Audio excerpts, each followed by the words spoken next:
Now, also may word na grow. The word grow, it means to increase. It means to enlarge. It means,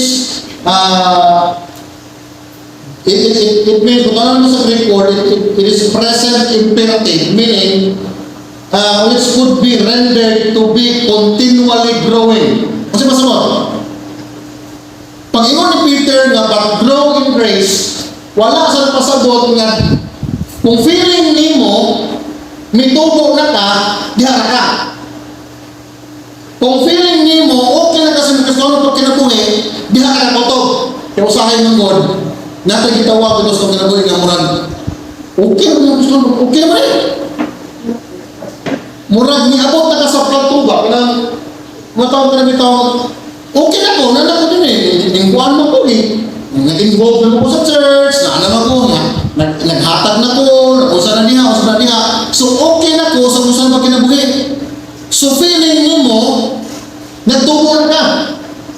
But ang word na grow, it is continually growing. Ang punto na mo ni, hangtod sa iyang pagbalik, pangandoy ka o gahandong ka, step by step, tubo ka diha sa Ginoo. Muna ang word nga growing. It means believers are to grow in grace, that is in the area of God's unmerited favor. Muna, grow in grace and exercise sa mga gasa nga gihatag sa Ginoo diha kanato.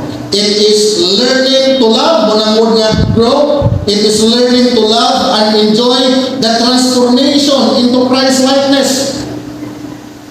Kanabitang ang pagtubo kanang gahandom ka, nag-learn ka sa paghigugma, sa pag-enjoy sa kinabuhi nga adunay kausaban. Munang nagtubo. Pero wag ganyo kay handom nga motubo ka, i-neglect mo ang gitawag na to, the joy of transformation. No? Kaya ni transformation into Christ-likeness, becoming more and more like Him, then reflecting His grace to those around us. Muna ang word na grow in grace, growing in favor with God.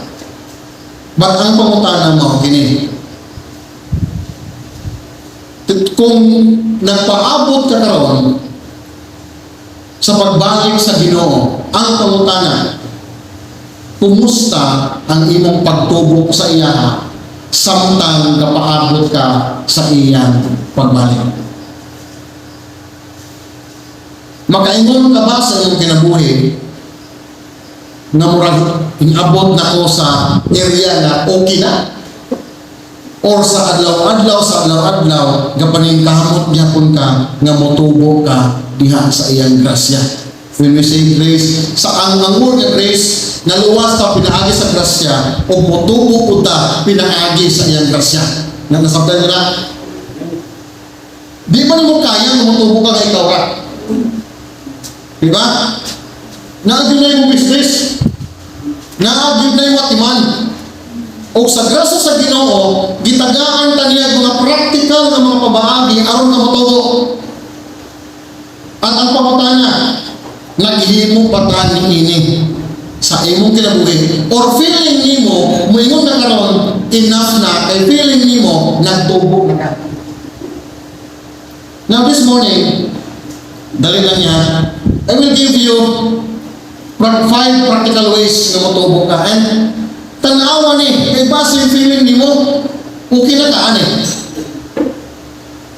Or feeling nimo, wala na ka naghimo niini, to the feeling nimo, nagtubo na ka diha niya. But ang word nga, balikan ba? The word grow, it means continually na magtubo. Dili pasabot niya, kung wala nagbasa sa new, old and new, di na kabasa. Kaya okay na. But continually. Now, unsa naman sa mga practical ways to grow?